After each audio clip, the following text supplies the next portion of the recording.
ഭരണകൂടം ആരുടേതായാലും ഭരണകൂടത്തിന്റെ മര്യാദ ജനാധിപത്യപരമായിരിക്കണം. ഭരണാധികാരികൾ കയറുമ്പോഴുള്ള വിനയം പിന്നീട് നിലനിർത്തിക്കൊള്ളണമെന്നില്ല. അധികാരത്തിന്റെ സുഖത്തിൽ, അധികാരത്തിന്റെ ആസക്തിയിൽ, അധികാരം നൽകുന്ന അമിത സുരക്ഷിതത്വത്തിൽ ചിലപ്പോൾ ജനങ്ങളെ മറന്നുപോകും. മറക്കാൻ പാടില്ല. അങ്ങനെ മറന്നുപോയ ഒരാളെയാണ് 10 കൊല്ലത്തിന് ശേഷം ജനങ്ങൾ വീട്ടിലിരുത്തിയിരിക്കുന്നത്. ആ തിരിച്ചറിവുണ്ടാകണം. ജനാധിപത്യപരമായിരിക്കണം ജനങ്ങളോടുള്ള സമീപനം. വികസനമാകാം, നാടിന്റെ പുരോഗതിക്ക് പദ്ധതികളാകാം, വേഗതയുള്ള വഴികളും വേഗതയുള്ള സംവിധാനങ്ങളുമാകാം. പക്ഷേ ജനങ്ങളെ മുഖവിലക്കെടുത്തയാകാവൂ. ജനങ്ങളെ അടിച്ചിറക്കി അവരുടെ നെറുകൻ തലയിൽ പോലീസിനെ കൊണ്ട് തല്ലിച്ച് അവരെ വീട്ടിൽ നിന്ന് പുറത്താക്കിയല്ല ഒരു വികസന പദ്ധതി നടപ്പാക്കേണ്ടത്. മറന്നു പോകരുത്. നമ്മുടെ ഭരണകൂടത്തിൽ നുഴഞ്ഞു കയറുന്ന സംഘപരിവാർ ശക്തികളുണ്ട്. അവർ പോലീസിൽ കയറും, അവർ ഭരണകൂടത്തിന്റെ പല തട്ടുകളിലും അടരുകളിലും കയറും. എന്നിട്ട് അവിടെ ഇരുന്ന് ഭരണചക്രം അവർക്കിഷ്ടമുള്ളതുപോലെ തിരിക്കും. അതാണ് 10 കൊല്ലം നമ്മൾ കണ്ടത്. UDF-നോട് കേരളത്തിലെ ജനങ്ങൾ നൽകിയ ഈ താക്കീത്, ഈ വോട്ടെടുപ്പിന്റെ സന്ദേശം കേരള ഭരണകൂടത്തിന്റെ 7 അയലത്ത് പോലും ഒരു സംഘപരിവാറുകാരന് വന്നു നിൽക്കാനുള്ള സാഹചര്യം ഉണ്ടാകരുത് എന്ന സന്ദേശമാണ് ഈ തെരഞ്ഞെടുപ്പ് നൽകുന്നത്. ആ ജാഗ്രത കേരളത്തിലെ പുതിയ ഭരണത്തിനുണ്ടാകണം. 16ാമത് കേരള നിയമസഭയെ തെരഞ്ഞെടുക്കുന്നതിനു വേണ്ടിയുള്ള സുപ്രധാനമായ തെരഞ്ഞെടുപ്പിന് ശേഷം കേരളത്തിലൊരു പുതിയ ഭരണകൂടം നിലവിൽ വന്നിരിക്കുന്നു. ആ തെരഞ്ഞെടുപ്പിൽ കേരളം പതിവില്ലാത്ത ആവേശത്തോടുകൂടി വോട്ട് രേഖപ്പെടുത്തിയ ഒരു തെരഞ്ഞെടുപ്പാണിത്. മുൻകാലങ്ങളെക്കാൾ കൂടുതൽ ആളുകൾ ഈ തെരഞ്ഞെടുപ്പിൽ പങ്കാളിയായി. SIR പോലെയുള്ള വോട്ടർമാരെ വോട്ടർ പട്ടികയിൽ നിന്ന് പുറത്താക്കാൻ ഉദ്ദേശിച്ചുകൊണ്ട് നടപ്പാക്കപ്പെട്ട ശുദ്ധീകരണ പ്രവർത്തനത്തിന് ശേഷം നടന്ന തെരഞ്ഞെടുപ്പായതുകൊണ്ട് ഭാവിയിൽ വോട്ടർ പട്ടികയിൽ നിന്ന് പുറത്തു പോകരുത് എന്ന ജാഗ്രതയും ഒരുപക്ഷെ ഈ കനത്ത പോളിംഗിന് കാരണമായിട്ടുണ്ടാകും. പോളിംഗ് ദിവസത്തിൽ മാധ്യമങ്ങൾ നൽകിയ വിവരം പ്രധാനമായും വോട്ട് ചെയ്യുന്നതിനു വേണ്ടിയുള്ള ക്യൂവിൽ സ്ത്രീകളുടെയും യുവാക്കളുടെയും വർദ്ധിച്ച സാന്നിധ്യമുണ്ട് എന്നതാണ്. ആ തെരഞ്ഞെടുപ്പ് ദിവസം തെരഞ്ഞെടുപ്പിൻ്റെ വോട്ടിംഗ് പ്രക്രിയയെ സൂക്ഷ്മമായി നിരീക്ഷിച്ച എല്ലാവർക്കും മനസ്സിലാകുന്ന ഒരു കാര്യമുണ്ടായിരുന്നു. അത് ഈ തെരഞ്ഞെടുപ്പിൽ ഒരു തരംഗത്തിൻ്റെ സാധ്യത ഉണ്ട് എന്നാണ്. ഇത്രയും വാശിയോടെ ജനങ്ങൾ വോട്ട് ചെയ്യണമെങ്കിൽ അവരുടെ മനസ്സിൽ എന്തോ ഒരു തീരുമാനമുണ്ട്. ആ തീരുമാനം എന്താണ് എന്നതിനെക്കുറിച്ച് ഒരുപാട് ചർച്ചകൾ നമ്മുടെ നാട്ടിൽ നടന്നിട്ടുണ്ട്. കഴിഞ്ഞ കുറച്ചു കാലമായി കേരളത്തിലെ സർക്കാരിൻ്റെ അപദാനങ്ങൾ മാത്രം പാടിപ്പുകഴ്ത്തുന്ന കുറച്ച് മാധ്യമങ്ങളുണ്ട്. ആ മാധ്യമങ്ങൾ ജനങ്ങളുടെ ആ കൂട്ടായ നിശ്ചയത്തെ ഭരണ തുടർച്ചയായിട്ടാണ് വ്യാഖ്യാനിച്ചത്. വീണ്ടും ഒരു ഇടതുപക്ഷ സർക്കാർ വരാൻ പോകുന്നു. അവർ ചാനൽ റൂമിൽ ഇരുന്ന് കൂട്ടിയും കുറച്ചുമൊക്കെ നോക്കി. എത്ര കുറച്ചു നോക്കിയിട്ടും 77 കുറയുന്നില്ല. അപ്പോൾ ഒരു 77 സീറ്റിന്റെ പിൻബലത്തോടെ വീണ്ടും ഒരു ഇടത് സർക്കാർ കേരളത്തിൽ അധികാരത്തിൽ വരും. ഇത് ഏതെങ്കിലും മാധ്യമപ്രവർത്തകരുടെ ഒരു കേവല നിരീക്ഷണം മാത്രമായിരുന്നില്ല. കേരളത്തിലെ ഇടതുപക്ഷത്തിന് നേതൃത്വം കൊടുത്ത ഏതാണ്ട് എല്ലാ നേതാക്കളും ഈ മാധ്യമ വിശാരദന്മാർ എഴുതിക്കൊടുത്ത കുറുപ്പടി വിശ്വസിച്ചാണിരുന്നത്. 111 പറയുമ്പോൾ അതൊന്നും സംഭവിക്കില്ല എന്ന് നമുക്കറിയാം. എന്നാലും ഗോവിന്ദൻ മാഷ് 110 കിട്ടുമെന്നും പറഞ്ഞു. അല്ല, പ്രതിപക്ഷ നേതാവ് ആരായിരിക്കും എന്നതിനെക്കുറിച്ച് വല്ല ചർച്ചയുമുണ്ടോ എന്ന് ചോദിച്ചപ്പോൾ അദ്ദേഹം ക്ഷുഭിതനായി പറഞ്ഞു, എന്തിന്, ഞങ്ങൾ വീണ്ടും ഭരിക്കാൻ പോവുകയാണ്. പ്രതിപക്ഷത്തേക്ക് വേറെ ആളുകൾ ആലോചിച്ചാൽ മതി. അപ്പൊ ജനങ്ങളുടെ ഒരു നിശ്ചയദാർഢ്യത്തെ തെറ്റായ രീതിയിൽ വിലയിരുത്തിയവരുണ്ട്. എന്നാൽ വളരെ ശരിയായ വിലയിരുത്തലുകളും നടന്നു. അത് ഈ ഗവൺമെന്റിനെ മാറ്റണം എന്ന ജനങ്ങളുടെ നിശ്ചയദാർഢ്യത്തിൻ്റെ ഒരു പ്രതികരണമായി, ചിഹ്നമായി ആ വോട്ടിംഗ് ദിവസത്തെ കണ്ടവരുണ്ട്. അതിനായിരുന്നു കൂടുതൽ സാധ്യത. കേരളത്തിലെ ജനങ്ങൾ അങ്ങനെ ഒരു തീരുമാനത്തിലേക്ക് പടിപടിയായി വന്നുകൊണ്ടേയിരിക്കുകയാണ്. കഴിഞ്ഞ മുൻകാല തെരഞ്ഞെടുപ്പുകളൊക്കെ നോക്കിയാൽ നമുക്ക് മനസ്സിലാക്കാൻ കഴിയും കേരള നിയമസഭാ തെരഞ്ഞെടുപ്പിന്റെ വിധി എന്തായിരിക്കുമെന്ന് തെരഞ്ഞെടുപ്പ് ഫലങ്ങളെ വിലയിരുത്തുന്ന ഒരു രാഷ്ട്രീയ പ്രവർത്തകന് മനസ്സിലാക്കാൻ എളുപ്പമാണ്. 2021 ശേഷം നടന്ന ഉപതെരഞ്ഞെടുപ്പുകൾ, 2024 നടന്ന പാർലമെന്റ് തെരഞ്ഞെടുപ്പ്, 2025 നടന്ന തദ്ദേശ തെരഞ്ഞെടുപ്പ്, ഇതിന്റെ എല്ലാം ജനവിധി ഒരു പാറ്റേൺ ആണ്. അത് ഈ ഭരണകൂടത്തിനെതിരായ താക്കീതാണ്. പക്ഷേ നമ്മുടെ ഭരണകൂടത്തിന് അത് മനസ്സിലാക്കാൻ കഴിഞ്ഞില്ല. നമ്മുടെ മുഖ്യമന്ത്രിക്ക് അത് മനസ്സിലാക്കാൻ കഴിഞ്ഞില്ല. തെരഞ്ഞെടുപ്പ് ദിവസം ഉച്ചയ്ക്ക് 2 മണിക്ക് പിണറായി കൺവെൻഷൻ സെന്ററിൽ മാധ്യമങ്ങളെ കാണും എന്ന് പിണറായി വിജയന്റെ ഓഫീസിൽ നിന്ന് മാധ്യമങ്ങൾക്ക് അറിയിപ്പ് പോയിരുന്നു. അത്രയും ആത്മവിശ്വാസം.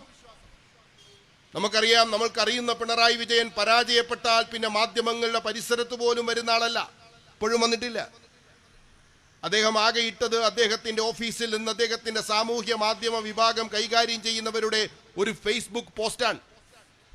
പിന്നൊന്ന് കണ്ണൂരിൽ ഏതോ ഒരു ലോക്കൽ കമ്മിറ്റി ഓഫീസിന്റെ ഉദ്ഘാടനത്തിൽ അദ്ദേഹം നടത്തിയൊരു പ്രസംഗം മാത്രമാണ്. അദ്ദേഹം ഇതുവരെയും മാധ്യമങ്ങളോട് സംസാരിച്ചിട്ടില്ല. മെയ് 4-ാം തീയതി തെരഞ്ഞെടുപ്പ് ഫലം വന്ന് 21 ദിവസം കഴിഞ്ഞിട്ടും കേരളത്തിൽ 10 കൊല്ലം മുഖ്യമന്ത്രിയായിരുന്ന ഒരാൾ മാധ്യമങ്ങളെ കാണാൻ ഇതുവരെ തയ്യാറായിട്ടില്ല. അതാണ് സാക്ഷാൽ പിണറായി വിജയൻ എന്ന് നമുക്കറിയാം. ഇതിപ്പോഴല്ല, മുമ്പും അങ്ങനെയാണ്. അദ്ദേഹം പിന്നെ എങ്ങനെയാണ് തെരഞ്ഞെടുപ്പ് ദിവസം ഉച്ചയ്ക്ക് 2 മണിക്ക് പിണറായി കൺവെൻഷൻ സെന്ററിൽ മാധ്യമങ്ങളെ കാണും എന്ന് അറിയിപ്പ് കൊടുക്കുന്നത്? ഉറപ്പായും തിരിച്ചു വരുമെന്ന ആത്മവിശ്വാസമാണ്. അങ്ങനെ കേരളത്തിലെ മനുഷ്യരെ, രാഷ്ട്രീയ ബോധമുള്ള കേരളത്തിലെ ജനങ്ങളെ അണ്ടർ എസ്റ്റിമേറ്റ് ചെയ്ത് അവരെ വില കുറച്ച് കണ്ട് കേരളത്തിലെ ജനങ്ങൾ എന്തു വന്നാലും ഈ ഭരണത്തെ വീണ്ടും മുന്നോട്ട് കൊണ്ടുപോകും എന്ന ഒരു അമിതാത്മവിശ്വാസത്തിന്റെ ഒരു സ്വപ്നലോകത്തിലിരുന്ന കേരളത്തിലെ ഇടതുപക്ഷത്തിന്റെ നട്ടൻ നറുകയിലാണ് കേരളത്തിലെ ജനങ്ങൾ മെയ് 4-ാം തീയതിയത്തെ തെരഞ്ഞെടുപ്പ് ഫലത്തിലൂടെ കനത്ത പ്രഹരം നൽകിയത് എന്ന് പ്രിയമുള്ളവരെ നമുക്കറിയാം. ആ പ്രഹരത്തിന്റെ വിലയിരുത്തലുകളാണ് ഇപ്പോൾ നടന്നുകൊണ്ടിരിക്കുന്നത്. കേരളത്തിലെ തെരഞ്ഞെടുപ്പ് ഫലം പരിശോധിച്ചു കൊണ്ടിരിക്കുകയാണ്. നിങ്ങൾക്കറിയാം, വെൽഫെയർ പാർട്ടിയെ സംബന്ധിച്ചിടത്തോളം വെൽഫെയർ പാർട്ടി തെരഞ്ഞെടുപ്പ് നയത്തിലേക്ക് എത്തുന്നതിനും വർഷങ്ങൾക്ക് മുമ്പേ കേരളത്തിലെ സർക്കാരിന്റെ വ്യതിചലനങ്ങളെ കുറിച്ച് നിരന്തരമായി ജനങ്ങളോട് സംസാരിച്ചു കൊണ്ടിരുന്നു. ഈ ഭരണകൂടം ഒന്നാമതായി വഴിതെറ്റിയത് ആഭ്യന്തര വകുപ്പിലാണ്. ഒരു സംസ്ഥാനത്തെ സംബന്ധിച്ചിടത്തോളം അവിടുത്തെ ജനങ്ങളുടെ ജീവിതത്തിന്റെ സുരക്ഷ ഉറപ്പുവരുത്തേണ്ട, ലോ ആൻഡ് ഓർഡർ ഉറപ്പുവരുത്തേണ്ട ഏറ്റവും സുപ്രധാനമായ വകുപ്പാണ് ആഭ്യന്തര വകുപ്പ്. നമ്മൾ സാധാരണ പോലീസ് എന്ന് പറയുമ്പോൾ ഒരു രാജ്യത്തെ നീതിയും ന്യായവും നടപ്പിലാക്കിയെടുക്കുവാൻ ഭരണഘടനാപരമായി അധികാരം നൽകപ്പെട്ട ഒരു സേനയാണത്. ആ സേനയെ നിയന്ത്രിക്കുന്നവർ നീതിബോധമുള്ളവരായിരിക്കണം. അവർക്ക് രാഷ്ട്രീയ കാഴ്ചപ്പാടുണ്ടായിരിക്കണം. ആ നിലപാടിൽ നിന്നുകൊണ്ട് ഭരണത്തെ മുന്നോട്ട് കൊണ്ടുപോകാൻ ശ്രമിക്കുമ്പോഴാണ് ജനങ്ങൾ സുരക്ഷിതരാകുന്നത്. 2016 അധികാരമേറ്റ പിണറായി വിജയൻ സർക്കാരിന്റെ ആദ്യ വഴിതെറ്റൽ ഈ ആഭ്യന്തര വകുപ്പിലായിരുന്നു. ആ ആഭ്യന്തര വകുപ്പിന് ഉപദേഷ്ടാവിനെ കൊണ്ടുവന്നു. RSSന്റെ പശ്ചാത്തലമുള്ള RSSകാരനാണ് എന്ന് വിശ്വസിക്കാവുന്ന പലതരം സാഹചര്യങ്ങളിലൂടെ കടന്നുപോയ സംശയത്തിന്റെ നിഴലിൽ നിൽക്കുന്ന ഒരു ഉദ്യോഗസ്ഥൻ രമൺ ശ്രീവാസ്തവയെ കൊണ്ടുവന്നുകൊണ്ട് 2016 ഈ ഭരണകൂടം വഴിതെറ്റി തുടങ്ങിയിരുന്നു. നിങ്ങൾക്ക് ഓർമ്മയുണ്ടോ എന്നറിയില്ല. ആ നിമിഷത്തിൽ തന്നെ ഇത് കേരളത്തോട് വിളിച്ചു പറഞ്ഞ ഒരു പാർട്ടിയാണ് വെൽഫെയർ പാർട്ടി എന്ന അഭിമാനത്തോടു കൂടിയാണ് ഞാൻ ഈ സന്ദർഭത്തിൽ ഓർക്കുന്നത്. വ്യതിചലിച്ചു തുടങ്ങിയിരിക്കുന്നു. ആഭ്യന്തരത്തിന്റെ നിയന്ത്രണം RSSലേക്ക് പോയിരിക്കുന്നു. ഇനി പലതും കേരളത്തിൽ സംഭവിക്കും എന്ന ആ ദിവസത്തിൽ തന്നെ നമ്മൾ കേരളത്തിന് മുന്നറിയിപ്പ് കൊടുത്തിരുന്നു. പിന്നീട് നമ്മൾ കണ്ടത് തുടർച്ചയായ വഴിതെറ്റലുകൾ.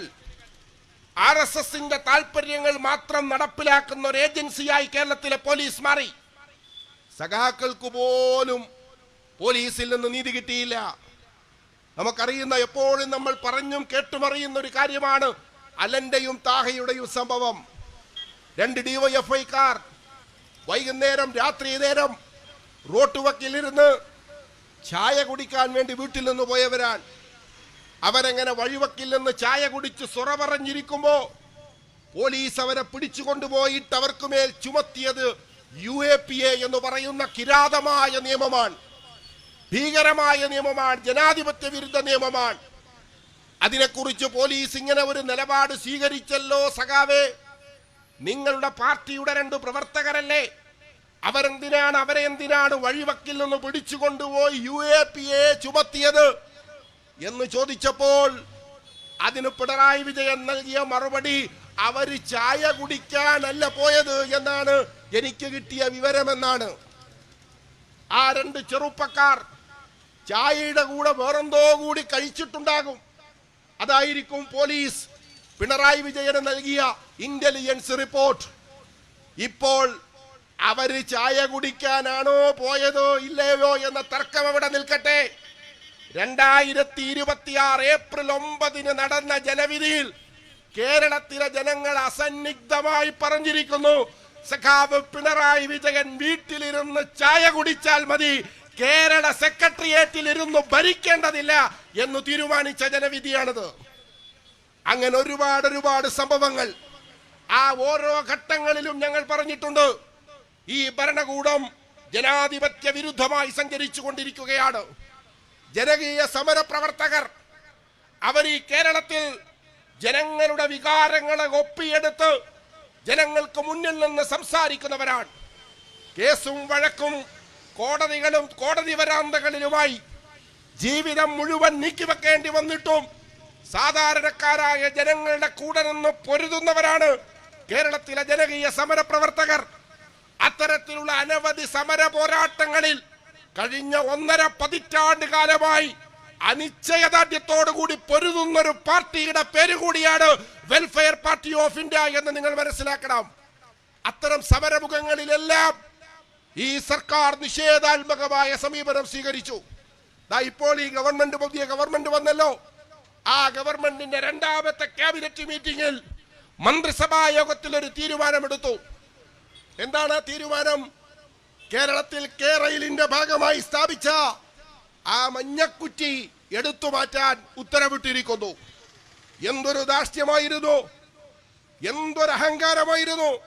സാധാരണക്കാരായ ജനങ്ങൾ താമസിക്കുന്ന വീടിന്റെ ബെഡ്റൂമിലും അടുക്കളയിലുമെല്ലാം ചെന്ന് സർക്കാർ ഉദ്യോഗസ്ഥന്മാർ എന്ത് വാശിയോടുകൂടിയാണ് ആ മഞ്ഞക്കുറ്റി സ്ഥാപിച്ചത്. അതിന്റെ മുന്നിൽ നിന്ന് നിലവിളിച്ച് മോഹലാസ്യപ്പെട്ട എത്രയോ മനുഷ്യർ വീണു. 2 പേർക്ക് ഹൃദയസ്തംഭനം വന്ന് മരണപ്പെട്ടു. പക്ഷേ ഈ ക്രൂരരായ മുഖ്യമന്ത്രി പറഞ്ഞത്, നിങ്ങൾ എന്ത് ചെയ്താലും ആര് കുഴഞ്ഞു വീണാലും കേരയിൽ വരും കേട്ടോ എന്ന് പറഞ്ഞ ആ ജനാധിപത്യ വിരുദ്ധതയ്ക്ക് കേരളം നൽകിയൊരു മറുപടിയുണ്ട്. സഖാവ് പിണറായി വിജയൻ, നിങ്ങൾ ആവർത്തിച്ചു പറഞ്ഞ കേരളയിലുണ്ടല്ലോ, അതിന് കേരളത്തിൽ വരില്ല എന്നാണ് പിണറായി വിജയനോട് ഈ ജനവിധി വിളിച്ചു പറഞ്ഞിരിക്കുന്നത്. അഹങ്കാരത്തിന്റെ ആൾരൂപങ്ങളായി ഭരണകൂടങ്ങൾ മാറി. ഞാനിത് സൂചിപ്പിക്കുന്നത്, കഴിഞ്ഞ 10 വർഷം കേരളത്തിലെ ഇടതുപക്ഷ സർക്കാരുമായി ബന്ധപ്പെട്ട് ഞങ്ങൾ ഒരുപാട് കാര്യങ്ങൾ ഉന്നയിച്ചിട്ടുണ്ട്.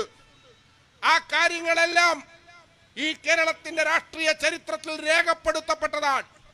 നിങ്ങൾക്കത് ഇനിയും എടുത്തു വെച്ച് വായിക്കാം, ഇനിയും പരിശോധിക്കാം. ഞങ്ങൾ പറഞ്ഞത് നിങ്ങൾക്ക് വീണ്ടും കേൾക്കാം. അതെല്ലാം ചേർത്തു വെച്ചതിന് ശേഷം ഇപ്പോൾ കേരളത്തിൽ CPMന്റെ പാർട്ടി കമ്മിറ്റികളിൽ നടക്കുന്ന ചർച്ചകൾ കൂടി വായിക്കുക. ഇപ്പോ തെരഞ്ഞെടുപ്പ് കഴിഞ്ഞതിന്റെ പിറ്റേന്ന് 4-ാം തീയതി തെരഞ്ഞെടുപ്പ്, 6-ാം തീയതി സെക്രട്ടേറിയറ്റ് വിളിച്ചു. ഞാൻ ഇന്നലെ ഗോവിന്ദൻ മാഷിന്റെ ഒരു മാധ്യമങ്ങളോടുള്ള സംഭാഷണം, അതിന്റെ റീല് കണ്ടു. തെരഞ്ഞെടുപ്പ് ഫലത്തിന് മുമ്പാണ്. മാഷോട് ചോദിച്ചു, 6-ാം തീയതി സെക്രട്ടേറിയറ്റ് വിളിച്ചിട്ടുണ്ടോ? വിളിച്ചിട്ടുണ്ട്. സംസ്ഥാന കമ്മിറ്റിയോ? അതും ഉടനെ വിളിച്ചിട്ടുണ്ട്. എന്തിനാ? മുഖ്യമന്ത്രിയെ തീരുമാനിക്കാൻ, ഭരണകൂടം മുന്നോട്ട് കൊണ്ടുപോകാനാണ്. അങ്ങനെ തീരുമാനിച്ച് അടുത്ത മുഖ്യമന്ത്രിയെയും ക്യാബിനറ്റിനെയും തീരുമാനിക്കാൻ വേണ്ടി വിളിച്ചു ചേർത്ത സെക്രട്ടേറിയറ്റ് യോഗത്തിൽ പക്ഷേ അത് ചർച്ച ചെയ്യാൻ കേരളത്തിലെ ജനങ്ങൾ സമ്മതിച്ചില്ല. പകരം ഈ തോൽവിയുടെ കാരണങ്ങളെക്കുറിച്ചുള്ള പ്രാഥമിക ചർച്ചയാണ് ആരംഭിച്ചത്. ആ ചർച്ചയിൽ CPM-ന്റെ സംസ്ഥാന സെക്രട്ടേറിയറ്റ് വളരെ നിർണായകമായ ഒരു തീരുമാനമെടുത്തു. എന്താണ് ആ തീരുമാനം? കേരളത്തിലെ CPM പ്രവർത്തകരെ, നിങ്ങൾക്ക് ഇന്നു മുതൽ പാർട്ടി കമ്മിറ്റിയിൽ നിർഭയരായ അഭിപ്രായം പറയാം, അതിനുള്ള അവസരം പാർട്ടി ഉറപ്പുവരുത്തുന്നു എന്ന് പറഞ്ഞാൽ അതിൻ്റെ ഒരു സാമാന്യമായ ഒരു വ്യാഖ്യാനം എന്താ? ഇതുവരെ കേരളത്തിലെ CPM-ൽ സഖാക്കൾക്ക് നിർഭയമായ അഭിപ്രായം പറയാൻ അവസരമുണ്ടായിരുന്നില്ല എന്നാണ്. അപ്പൊ പാർട്ടി കമ്മിറ്റി തീരുമാനിച്ചു, നിർഭയമായി നിങ്ങൾക്ക് അഭിപ്രായം പറയാം. ഞാൻ കഴിഞ്ഞൊരു പൊതുയോഗത്തിൽ പറഞ്ഞത് വീണ്ടും ആവർത്തിക്കുന്നു. കേരളത്തിലെ CPM പ്രവർത്തകർ ഞങ്ങളോട് നന്ദിയൊന്നും കാണിക്കേണ്ടതില്ല. പക്ഷേ ഒരു കാര്യം സ്വകാര്യമായിട്ടെങ്കിലും നിങ്ങൾ മനസ്സിൽ വെക്കണം. ഒരു പതിറ്റാണ്ട് കാലമായി പാർട്ടി കമ്മിറ്റിയിൽ നിർഭയമായ അഭിപ്രായം പറയാൻ നിങ്ങൾക്കില്ലാതിരുന്ന സ്വാതന്ത്ര്യം തിരിച്ചു വാങ്ങിത്തരുന്നതിൽ വെൽഫെയർ പാർട്ടിയും പങ്കുവഹിച്ചിട്ടുണ്ട് എന്ന് നിങ്ങൾ ലളിതമായി മനസ്സിലാക്കുക. ഇനി നിങ്ങൾ പറഞ്ഞുകൊള്ളൂ. അങ്ങനെ പറഞ്ഞു തുടങ്ങിയപ്പോൾ പലതും പറയുകയാണ്. അതെല്ലാം നിങ്ങളൊന്ന് ചേർത്ത് വായിക്കുക. വെൽഫെയർ പാർട്ടി ഇതിനേക്കാൾ കൂടുതൽ വല്ലതും പറഞ്ഞിട്ടുണ്ടോ? എന്താ ഞങ്ങളെ കുറിച്ച് പറഞ്ഞത്? ഞങ്ങൾ കളവ് പറയുന്നു. വെൽഫെയർ പാർട്ടിക്കാർ കൽപ്പിച്ച് കളവ് പറയുന്നു, വർഗീയത പറയുന്നു, തീവ്രവാദം പറയുന്നു, വളരെ ദുഷ്ടാരോപണങ്ങൾ ഉന്നയിക്കുന്നു. ഇതെല്ലാമാണ് പറഞ്ഞത്. പക്ഷേ ആ പറഞ്ഞ കാര്യങ്ങളെല്ലാം ഇപ്പോൾ പാർട്ടി കമ്മിറ്റികൾ സഖാക്കൾ പറയുന്നു, വിദ്വേഷ പ്രചാരകരെ മുഖ്യമന്ത്രി കൂടഴിച്ചു വിട്ടു. ഈ സ്റ്റേറ്റ്മെന്റ് നിങ്ങൾ കേട്ടിട്ടുണ്ടാകും. വെൽഫെയർ പാർട്ടി പറഞ്ഞത്. ഇന്ന് കേരളത്തിലെ 14 ജില്ലാ കമ്മിറ്റിയിലും സഖാക്കൾ ആവർത്തിച്ചു പറഞ്ഞൊരു കാര്യം, വെള്ളാപ്പള്ളി നടേശൻ എന്ന് പറയുന്ന SNDP യോഗമെന്ന പവിത്രമായ ശ്രീനാരായണ ധർമ്മ പരിപാലനത്തിനു വേണ്ടി ഗുരു സ്ഥാപിച്ചൊരു മഹത്തായ സംഘടനയിൽ ശ്രീ സുകുമാർ അഴീക്കോടിന്റെ വാചകം ഞാൻ കടമെടുത്തു പറയട്ടെ. ശ്രീനാരായണ ഗുരുധർമ്മത്തിൽ അള്ളിപ്പിടിച്ചിരിക്കുന്ന ഒരു വിഷപ്പാമ്പാണ് വെള്ളാപ്പള്ളി നടേശൻ എന്ന് പറഞ്ഞത് സുകുമാർ അഴീക്കോടാണ്. അത്ര വിഷലിപ്തമായ പ്രയോഗങ്ങൾ നടത്തി ഒരു സ്ഥാനത്തെ ദുരുപയോഗം ചെയ്തുകൊണ്ടിരിക്കുന്ന ഒരു മനുഷ്യനെ ഈ കേരളം മുഴുവൻ നടന്ന് വിദ്വേഷം ആവർത്തിച്ചു പറയാൻ സൗകര്യമൊരുക്കി കൊടുക്കുക മാത്രമല്ല, ആ പറഞ്ഞതിന്റെ പുരസ്കാരമായി സ്റ്റേറ്റ് നമ്പർ 1 കാറിൽ കൈപിടിച്ചു കൊണ്ടുപോയ ഈ കേരളത്തിന്റെ മുഖ്യമന്ത്രിയെ കേരളത്തിലെ സഖാക്കൾ തിരുത്തിക്കൊണ്ടിരിക്കുകയാണ്. സഖാവേ, അത് ചെയ്യാൻ പാടില്ലായിരുന്നു. നിങ്ങൾ ആ വിദ്വേഷ പ്രചാരകരെ നിലക്ക് നിർത്തണമായിരുന്നു. എത്ര സ്ഥാനാർത്ഥികളാണ് ഇപ്പൊ പറഞ്ഞത്? കേരളത്തിലെ LDF-ന്റെ എത്ര സ്ഥാനാർത്ഥികളാണ് ഇതിനടക്കം ഇത് വിളിച്ചു പറഞ്ഞത്? അത് വലിയ തിരിച്ചടി ഉണ്ടാക്കി.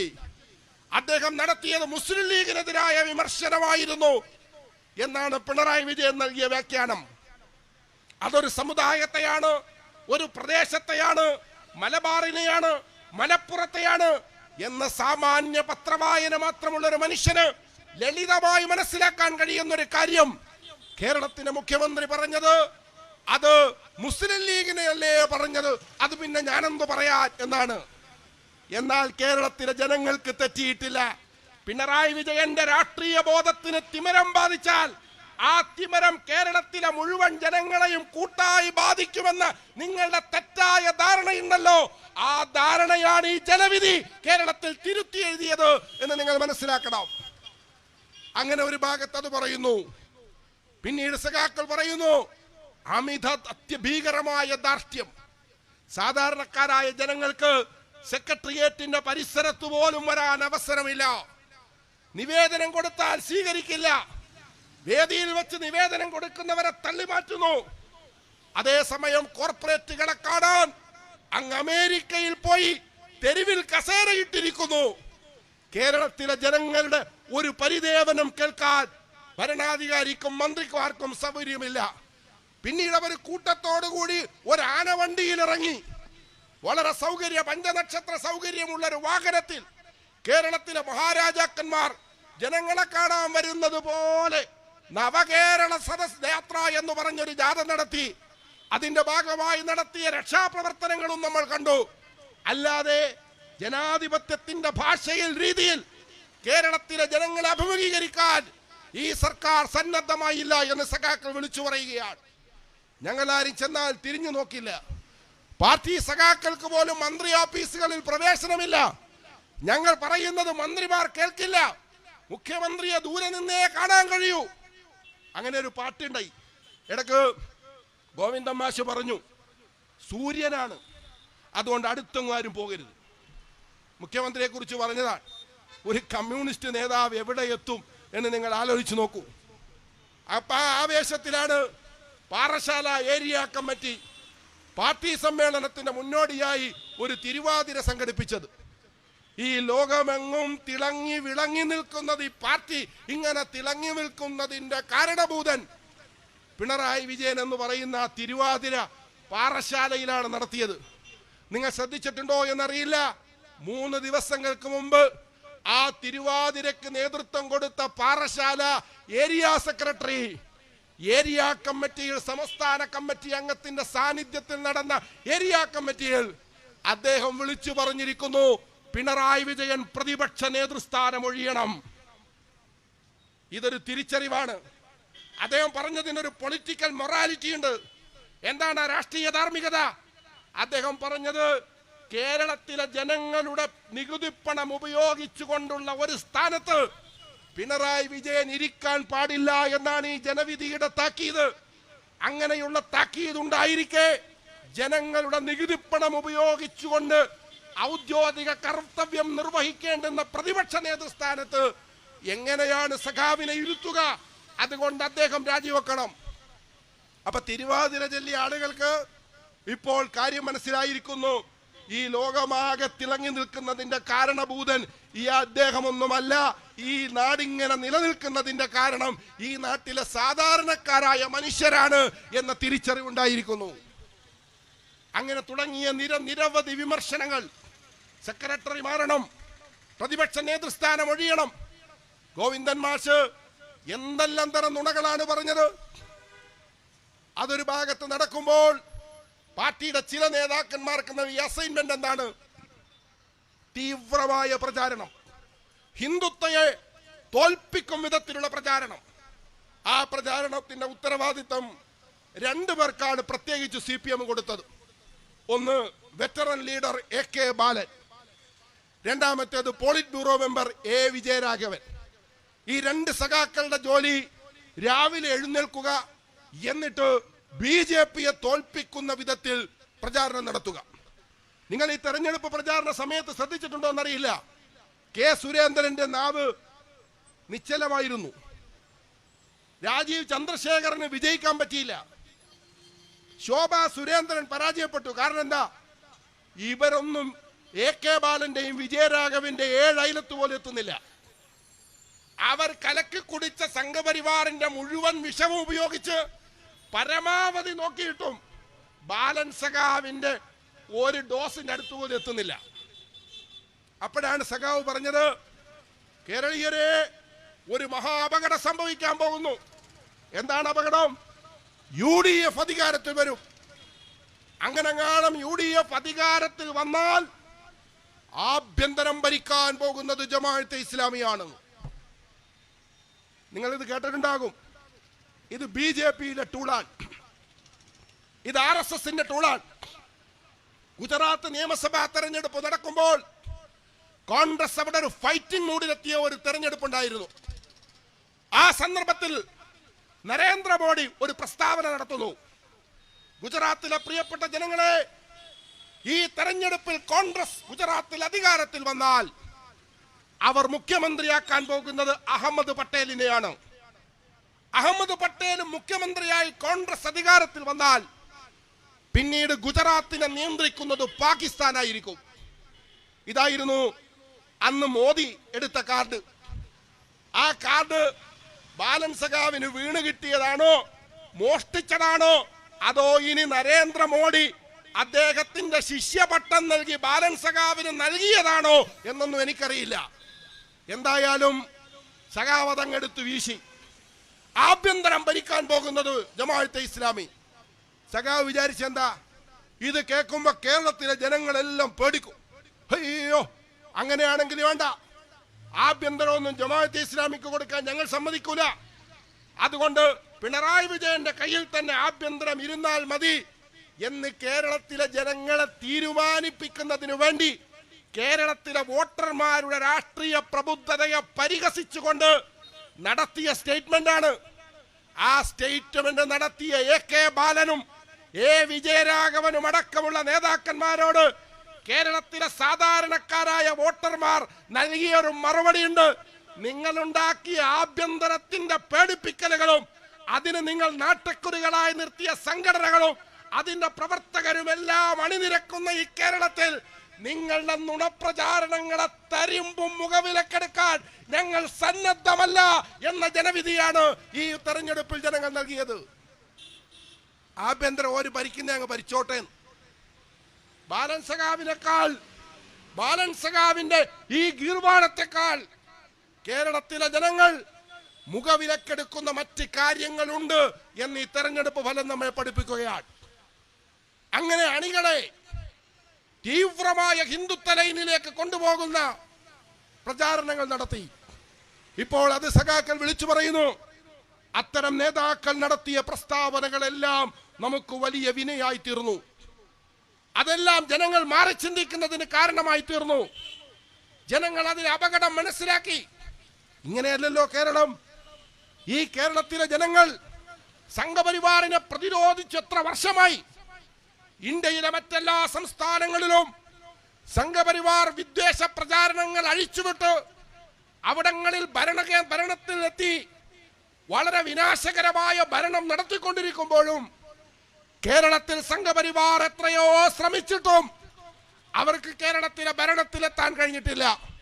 ദൗർഭാഗ്യകരമായി തെരഞ്ഞെടുപ്പിൽ 3 സീറ്റ് അവർ വിജയിച്ചിട്ടുണ്ട്. അതിന്റെ കാരണങ്ങളും നമ്മൾ വിശകലനം ചെയ്യണം. സമയമുണ്ടെങ്കിൽ ഞാൻ അതിലേക്ക് വരും. പ്രിയമുള്ളവരെ, അങ്ങനെ പ്രതിരോധിച്ചൊരു സംസ്ഥാനമാണ് ഈ കേരളം. സംഘപരിവാറിന്റെ വിദ്വേഷ രാഷ്ട്രീയത്തെ മതനിരപേക്ഷത കൊണ്ട് പ്രതിരോധിച്ചൊരു സംസ്ഥാനമാണ്. ശ്രീനാരായണ ഗുരുവിനെ മുൻനിർത്തി പ്രതിരോധിച്ചൊരു സംസ്ഥാനമാണ്. ഒരു സമൂഹം മറ്റൊരു സമൂഹത്തെ ഭയത്തോടുകൂടി കാണണം. അവരെ പേടിച്ചേ നിങ്ങൾ നോക്കാവൂ. ഇതാണല്ലോ സംഘപരിവാറിന്റെ സിദ്ധാന്തം. ഈ ഭീതി ഉണ്ടാക്കുക. ആ ഭീതി ഉണ്ടാക്കുമ്പോൾ അതിൽ ആകൃഷ്ടരാകുന്ന ജനങ്ങൾ ഭയപ്പാടോടുകൂടി അവർ നോക്കുമ്പോ അവരുടെ മുന്നിൽ ചെന്ന് നിങ്ങൾ പേടിക്കണ്ട കേട്ടോ, ഞങ്ങൾ നിങ്ങളെ സംരക്ഷിച്ചു കൊള്ളും. അങ്ങനെ സംരക്ഷണമാവന്മാരായി ഉത്തരവാദിത്തം ഏറ്റെടുത്ത് സവർണ വംശീയ അജണ്ടയെ ഒളിപ്പിച്ചു വെച്ച് ദേശരാഷ്ട്രത്തിന്റെ സുരക്ഷ എന്ന തീവ്രമായ ദേശബോധത്തെ ഉത്തേജിപ്പിച്ചുകൊണ്ട് അങ്ങനെയാണ് സംഘപരിവാർ പ്രവർത്തിക്കുന്നത്. ആ സംഘപരിവാറിനെ പ്രതിരോധിച്ചൊരു സംസ്ഥാനമാണ് ഈ കേരളം. പക്ഷേ CPM വിചാരിച്ചതെന്താ? കഴിഞ്ഞ തെരഞ്ഞെടുപ്പുകളിലെ തിരിച്ചടി, ആ തിരിച്ചടികളിൽ നിന്ന് കരകയറാൻ അവർ കണ്ടെത്തിയ വഴി തങ്ങളുടെ അണികളിൽ നിന്ന് സംഭവിക്കുന്ന ഒരു വോട്ട് ഷിഫ്റ്റ് ഉണ്ട്. അത് കഴിഞ്ഞ പാർലമെന്റ് തെരഞ്ഞെടുപ്പിൽ വ്യക്തമായിരുന്നു, തദ്ദേശ തെരഞ്ഞെടുപ്പിൽ വ്യക്തമായിരുന്നു. CPMന്റെ വോട്ട് BJPയിലേക്ക് പോകുന്നു. തൃശ്ശൂരിൽ എങ്ങനെയാ BJP ജയിച്ചത്? ഇടതുപക്ഷത്തിന്റെ വോട്ട്. നമ്മുടെ നാട്ടിൽ CPM പ്രചരിപ്പിക്കുന്ന ഒരു കളവുണ്ട്. ആ കളവ് UDFന്റെ വോട്ട് കൊണ്ടാണ് സുരേഷ് ഗോപി ജയിച്ചതെന്നാണ്. അതിനവർ പറയുന്ന ഒരു ന്യായം, 2019 പാർലമെന്റ് തെരഞ്ഞെടുപ്പിൽ UDFനുണ്ടായിരുന്ന വോട്ട് 2024 പാർലമെന്റ് തെരഞ്ഞെടുപ്പിൽ ഇല്ല. അതുകൊണ്ട് ആ വോട്ട് ഇങ്ങോട്ട് പോയി സുരേഷ് ഗോപി ജയിച്ചു. ഇതാണ് അതിന്റെ ലോജിക്. എന്നാൽ 2019 ശേഷം 2021 നടന്ന കേരള നിയമസഭാ തെരഞ്ഞെടുപ്പ്, ആ നിയമസഭാ തെരഞ്ഞെടുപ്പിൽ തൃശ്ശൂരിലെ ലോകസഭയിലെ 7 നിയമസഭാ മണ്ഡലങ്ങളിലും ഇടതുപക്ഷത്തിനുണ്ടായിരുന്ന വോട്ട് 2024 ഉണ്ടോ എന്ന ചോദ്യത്തെ മറികടക്കാനാണ് ഈ വിദണ്ഡവാദം കൊണ്ടുവന്നത്. കണക്ക് പരിശോധിക്കുമ്പോൾ 2021 ഇടതുപക്ഷത്തിന് ലഭിച്ച വോട്ടിനേക്കാൾ 1.5 ലക്ഷം വോട്ടിന്റെ കുറവാണ് 2024 ഇടതുപക്ഷത്തിന് സംഭവിച്ചത്. അപ്പൊ വോട്ടെങ്ങോട്ടാ പോയത്? ഇപ്പൊ നിങ്ങൾ നോക്കൂ, ഇപ്പോൾ നടന്ന നിയമസഭാ തെരഞ്ഞെടുപ്പിൽ ആ വോട്ടിൽ ഇടതുപക്ഷത്തിന് അന്ന് BJP-യിലേക്ക് പോയ വോട്ട് ഇപ്പോൾ തിരിച്ചു വന്നിരിക്കുന്നു. അപ്പോൾ അന്ന് BJP ജയിക്കാൻ കാരണം ഇടതുപക്ഷത്തിൽ നിന്നും പോയ വോട്ടാണ്. ഇത് കേരളത്തിൽ പലയിടത്തും സംഭവിച്ചു. ഇതിനെങ്ങനെ മറികടക്കേണ്ടത്? സ്വന്തം അണികൾ BJP-യുടെ RSSന്റെ വംശീയ രാഷ്ട്രീയത്തിൽ ആകൃഷ്ടരാകുന്നു. അതിന് കാരണമുണ്ട്. അത് CPM തന്നെ ഹിന്ദുത്വ വംശീയ രാഷ്ട്രീയത്തിന്റെ പ്രചാരകരായി മാറി. ആ പ്രചാരണം കനപ്പെട്ടപ്പോൾ അണികൾക്ക് തോന്നി, ഇനി ഇവിടെ നിന്നിട്ട് എന്ത് കാര്യം? ഈ തീവ്രമായ ഭീകരമായ ഒരു സാഹചര്യം നമ്മുടെ രാജ്യത്തുണ്ടാകാൻ പോകുന്നു. മതന്യൂനപക്ഷങ്ങൾ രാജ്യം ഭരിക്കാൻ പോകുന്നു. മുസ്ലിങ്ങൾ കേരളം പിടിക്കാൻ പോകുന്നു. അങ്ങനെ ഒരു സാഹചര്യത്തിൽ CPM-ന് അതിന് പ്രതിരോധിക്കാൻ പറ്റുമോ? അതിനേക്കാൾ നല്ലത് BJP അല്ലേ എന്ന് CPM-ന്റെ അണികൾ ചിന്തിച്ചാണ് അവർ ഇടതുപക്ഷത്തിൽ നിന്ന് BJP-യിലേക്ക് പോയത്. അങ്ങനെ പോകുന്നവരെ രാഷ്ട്രീയം പഠിപ്പിക്കണം, മതനിരപേക്ഷ ബോധമുണ്ടാക്കണം, നിങ്ങൾ അകപ്പെട്ടിരിക്കുന്ന കെണി എത്രയാണ് വലുതാണെന്ന് അവരെ ബോധ്യപ്പെടുത്തണം. എന്നിട്ട് ശരിയായ രാഷ്ട്രീയ വഴിയിലേക്ക് അവരെ തിരിച്ചു കൊണ്ടുവരണം. അതല്ലേ ചെയ്യേണ്ടത്? അത് ചെയ്യുന്നതിനു പകരം സംഘപരിവാറിൽ ആകൃഷ്ടരായ അണികൾ അവരെന്തിനാണോ ആകൃഷ്ടരായത് അതേ കാര്യം CPM തന്നെ ചെയ്തു കൊടുക്കുക. അതിനാണ് ബാലനെ ചുമതലപ്പെടുത്തിയത്, അതിനാണ് വിജയരാഘവൻ ഏർപ്പാടാക്കിയത്, അതിനാണ് പിണറായി വിജയൻ വെള്ളാപ്പള്ളി നടേശനെ തോളിലേറ്റി നടന്നത്. ഈ കേരളത്തിലെ CPM സഖാക്കൾ, അതിന്റെ ഉത്തരവാദപ്പെട്ട നേതാക്കന്മാർ ഈ വിദ്വേഷ പ്രചാരണത്തിന് ന്യായീകരണങ്ങൾ ചമച്ചത് അതിനുവേണ്ടിയാണ്. ആ തെറ്റായ മാർഗം ഇന്ന് വലിയ അപകടത്തിലേക്ക് കാര്യങ്ങളെ കൊണ്ടെത്തിക്കുന്നു. ഇതിനു വേണ്ടി നിരന്തരമായ പ്രചരണം. മലപ്പുറത്തെ കുറിച്ച് എത്ര ശുദ്ധമായ അസംബന്ധങ്ങളാണ് മുഖ്യമന്ത്രി പറഞ്ഞതെന്ന് CPM-ന്റെ ഭാഗമായി നിന്ന മുൻ MLA PV അൻവർ തന്നെ കേരളത്തോട് വിളിച്ചു പറഞ്ഞു.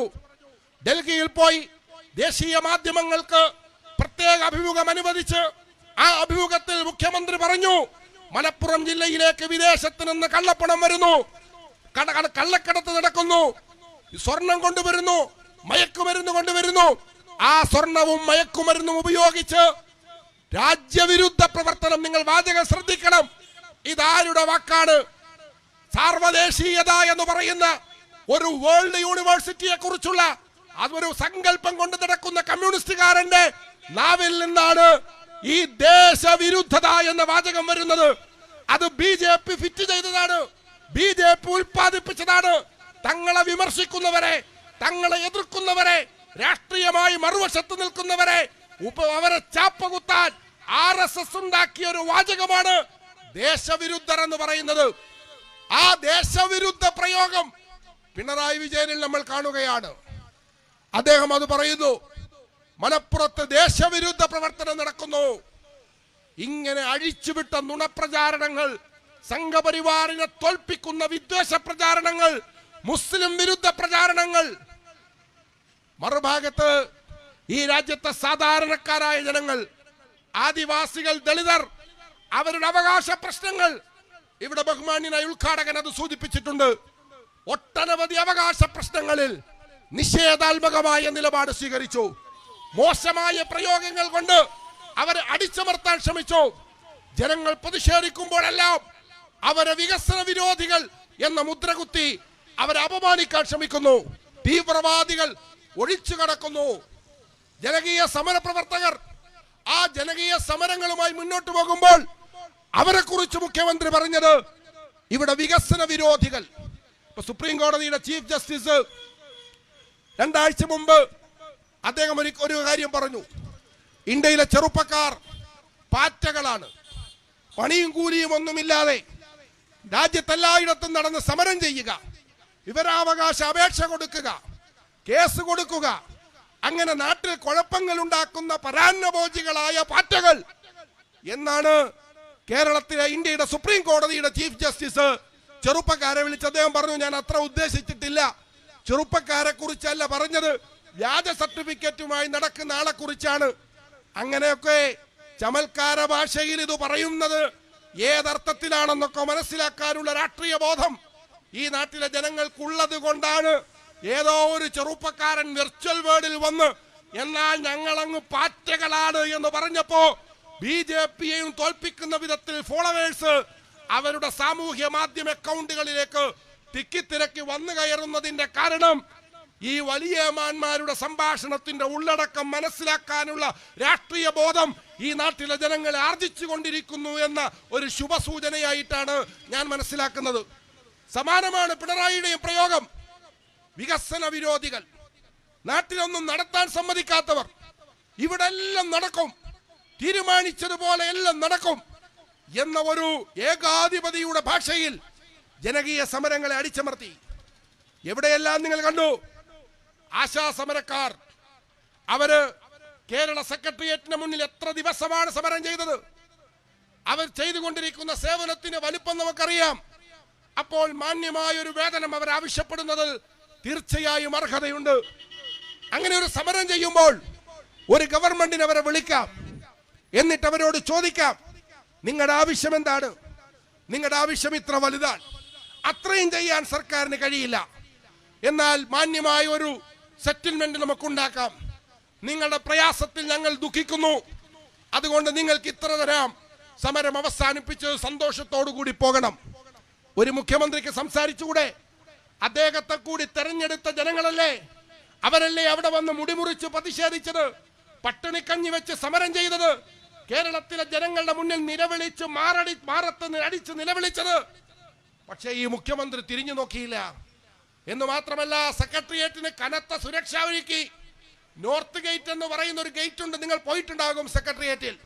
ആ ആൽമരത്തിനോട് ചേർന്നൊരു ഗേറ്റ് ഉണ്ട്, അതിന് സമര ഗേറ്റ് എന്ന് കൂടി ഒരു പ്രയോഗമുണ്ട്. കാരണം സമരപ്രവർത്തകർ സമരവുമായി സെക്രട്ടേറിയറ്റിലേക്ക് വരുമ്പോൾ ആ നോർത്ത് ഗേറ്റിന്റെ അവിടേക്ക് വരിക, പോലീസ് തടയും, ബാരിക്കേഡ് വെക്കും, ചിലപ്പോൾ ജലപീരങ്കി ഉപയോഗിക്കും, ചിലപ്പോൾ പോലീസ് ലാത്തിച്ചാർജ് ചെയ്യും.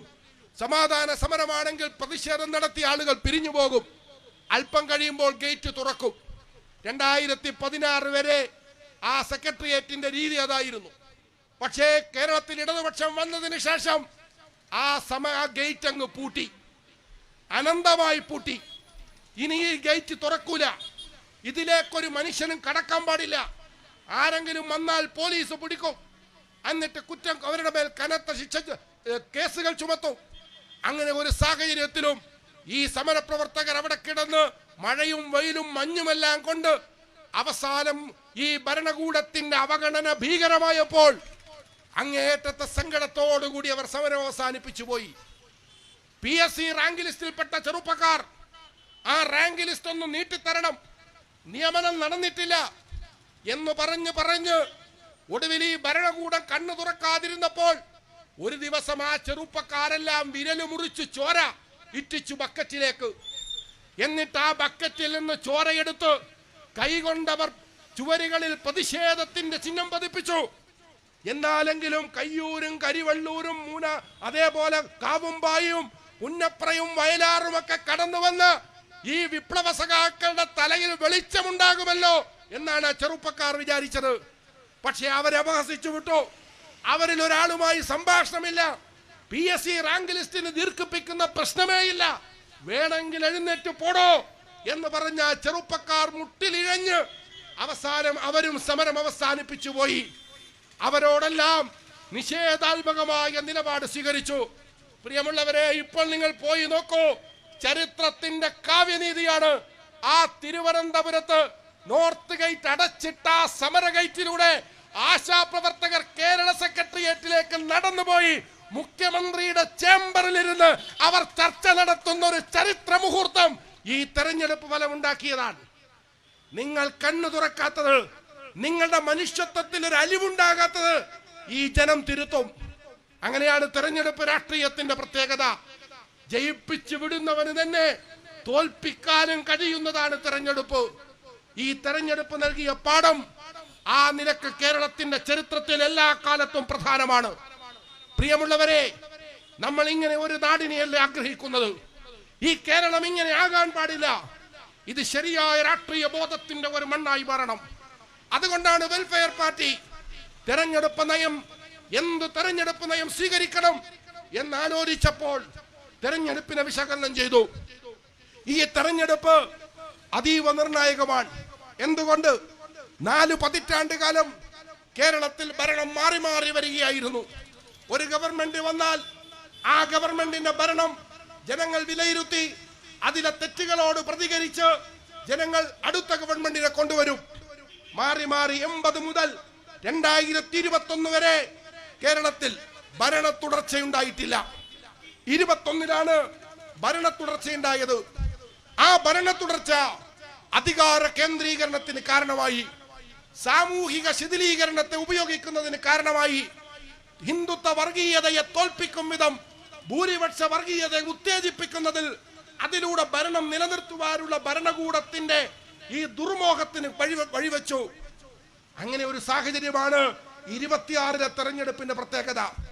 ഇവിടെ ഉദ്ഘാടകൻ സൂചിപ്പിച്ചു, ഇത് സംഭവിച്ചാൽ വീണ്ടും ഒരു ഭരണ തുടർച്ച ആരുടെ ആഗ്രഹമായിരുന്നു? തീർച്ചയായും പിണറായി വിജയൻ ആഗ്രഹമുണ്ട്, CPM-ലെ നേതാക്കന്മാർക്ക് ആഗ്രഹമുണ്ട്.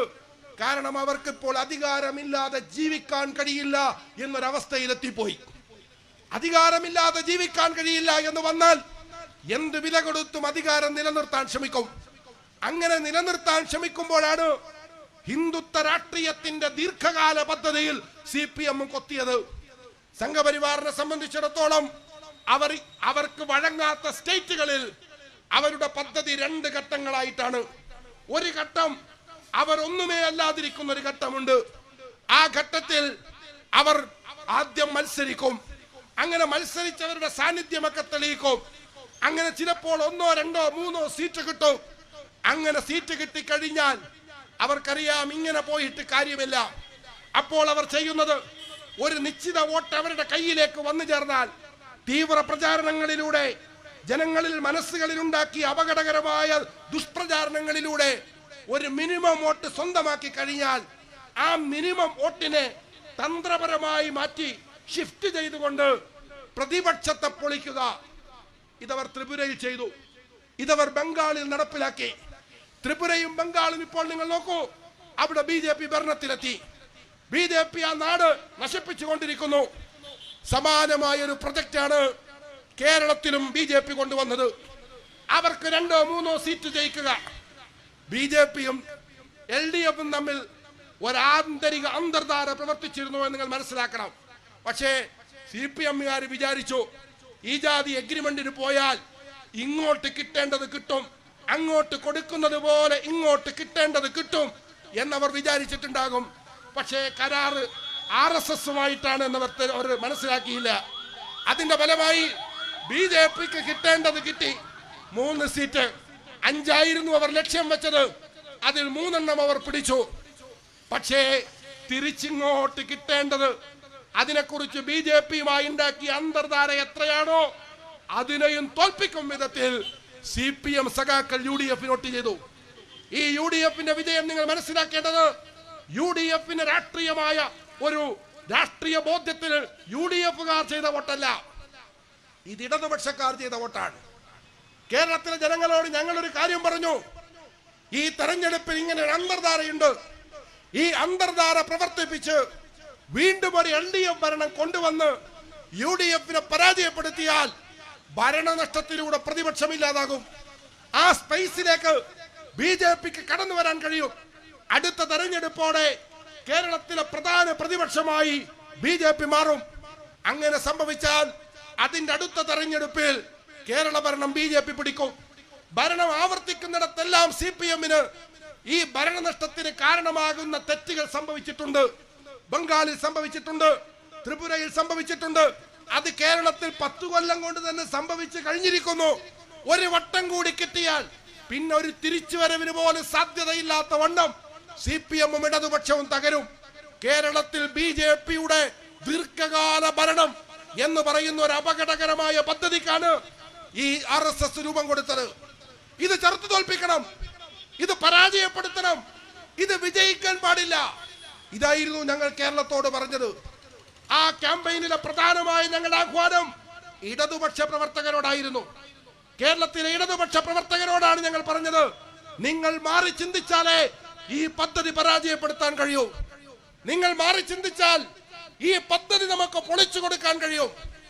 കേരളത്തിലെ ഇടതുപക്ഷ പ്രവർത്തകരോട് വെൽഫെയർ പാർട്ടിക്ക് അങ്ങേയറ്റത്തെ കടപ്പാടുണ്ട്, അങ്ങേയറ്റത്തെ ബഹുമാനമുണ്ട്. കേരളത്തിലെ സംഘപരിവാറും CPM-ന്റെ ഉന്നത നേതൃത്വവും കൂട്ടുചേർന്നുണ്ടാക്കിയ ഭരണ തുടർച്ച എന്ന പദ്ധതി അത് പരാജയപ്പെടുത്തി 4 മടക്കി പിണറായി വിജയന്റെ പോക്കറ്റിൽ വെച്ച് കൊടുത്തത് കേരളത്തിലെ ഇടതുപക്ഷ പ്രവർത്തകരാണ് എന്ന് നിങ്ങൾ മനസ്സിലാക്കണം. പയ്യന്നൂരിൽ പിണറായി പ്രസംഗിക്കുന്ന ഒരു പ്രസംഗം ഞാൻ കണ്ടു. അദ്ദേഹം തെരഞ്ഞെടുപ്പ് യോഗത്തിൽ പ്രസംഗിക്കുമ്പോൾ പറഞ്ഞത്, ഈ പയ്യന്നൂരിൽ പാർട്ടി തോക്കില്ല. നിങ്ങൾക്ക് ഈ പയ്യന്നൂരിന്റെ ചരിത്രം അറിയാത്തത് കൊണ്ടാണ്. ഈ പയ്യന്നൂരിലെ പാർട്ടി ഏത് കൊടുങ്കാറ്റിലും പിടിച്ചു നിൽക്കും. പ്രിയമുള്ളവരെ, ഇപ്പോൾ പയ്യന്നൂരിലെ MLA CPM-ന്റെ പ്രവർത്തകനല്ല. അവിടുന്ന് ജയിച്ച കുഞ്ഞികൃഷ്ണൻ എന്ന് പറയുന്ന MLA അദ്ദേഹം സ്വയം വിശേഷിപ്പിച്ചത്, ഞാൻ CPM അല്ല, പക്ഷേ ഞാൻ കമ്മ്യൂണിസ്റ്റ് പാർട്ടിക്കാരനാണ്. യഥാർത്ഥ കമ്മ്യൂണിസ്റ്റ് പാർട്ടിക്കാർ ഈ തെരഞ്ഞെടുപ്പിൽ പിണറായി വിജയനെതിരെ വോട്ട് ചെയ്തു എന്ന് നിങ്ങൾ മനസ്സിലാക്കണം. ഞങ്ങളുടെ ആഹ്വാനം മുഖ്യമായും ശ്രദ്ധ കേന്ദ്രീകരിച്ചത് കേരളത്തിലെ ഇടതുപക്ഷ പ്രവർത്തകരെയാണ്. അവർക്ക് കാര്യം മനസ്സിലായാൽ, അവർക്ക് ഗൗരവമായി ഇത് തിരിച്ചറിയാൻ കഴിഞ്ഞാൽ അവരിത് പരാജയപ്പെടുത്തും. തളിപ്പറമ്പിൽ, പയ്യന്നൂരിൽ, എന്തിന് സാക്ഷാൽ ധർമ്മടത്ത് നിങ്ങൾ കണ്ടില്ലേ? 50,000 വോട്ടിന് പിണറായി വിജയൻ ജയിച്ച ധർമ്മടത്ത് 6 റൗണ്ട് വോട്ടെണ്ണുമ്പോഴും അബ്ദുൾ റഷീദ് എന്ന് പറയുന്ന ഒരു ചെറുപ്പക്കാരന്റെ പിന്നിലായിരുന്നു പിണറായി വിജയൻ എന്ന് പറഞ്ഞാൽ എന്തു വലിയ താക്കീതാണ് ഈ കേരളം നൽകിയതെന്ന് നിങ്ങൾ മനസ്സിലാക്കണം. അപ്പോൾ കേരളത്തിലെ ഇടതുപക്ഷ പ്രവർത്തകർ അവർ വളരെ യാഥാർത്ഥ്യബോധത്തോടുകൂടി ഈ തെരഞ്ഞെടുപ്പിൽ വോട്ട് രേഖപ്പെടുത്തി. എന്താണ് ഇതിന്റെ സന്ദേശം? ഈ നാട് ഈ വോട്ട് നൽകിയ സന്ദേശം, ഇത് മതനിരപേക്ഷ അടിത്തറയിൽ മുന്നോട്ട് പോകേണ്ട ഒരു നാടാണ്. മതനിരപേക്ഷ ഉള്ളടക്കമുള്ള ഒരു നാടാണ് നമ്മുടേത്. ഇവിടെ ജാതിയുടെയും മതത്തിന്റെയും പേര് പറഞ്ഞ് ആളുകളെ തമ്മിൽ തല്ലിക്കാൻ ആര് ശ്രമിച്ചാലും ഞങ്ങൾ അതിന്റെ കൂടെ നിൽക്കില്ല, ഞങ്ങൾ അതിനൊപ്പം നിൽക്കില്ല എന്നാണ് ഈ വോട്ടെടുപ്പിൽ ജനങ്ങൾ ബോധ്യപ്പെടുത്തിയ ഒരു കാര്യം. ഇത് മുന്നോട്ട് കൊണ്ടുപോകേണ്ടതുണ്ട്, ഇത് കൂടുതൽ വികസിപ്പിക്കേണ്ടതുണ്ട്.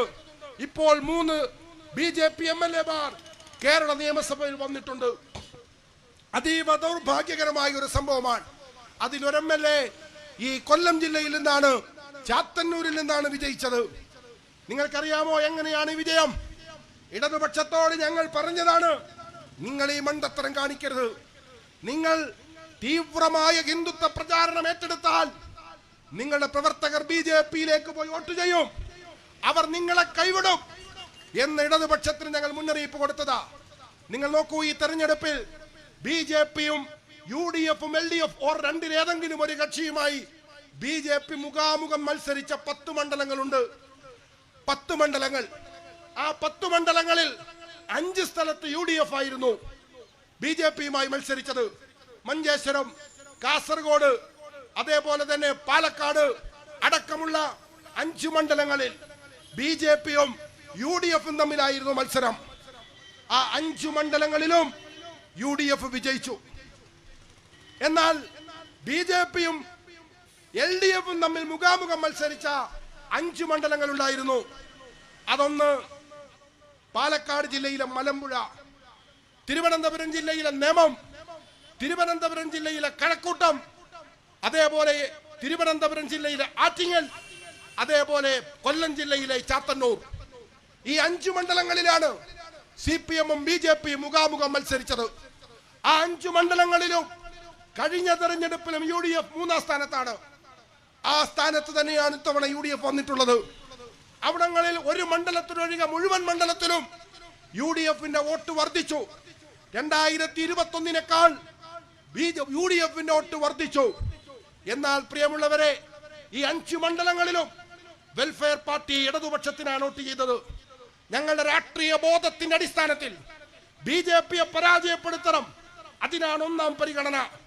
ഇടതുപക്ഷത്തിന്റെ ഭരണ തുടർച്ച കേരളത്തിൽ ഉണ്ടാകരുത് എന്ന പൊതു രാഷ്ട്രീയ തീരുമാനമെടുക്കുമ്പോൾ തന്നെ BJP-യുമായി മുഖാമുഖം ഏതെയും മതനിരപേക്ഷ കക്ഷി വന്നാൽ അവിടെ അവരെ പിന്തുണക്കുക എന്ന ലൈൻ ഞങ്ങൾ സ്വീകരിച്ചു.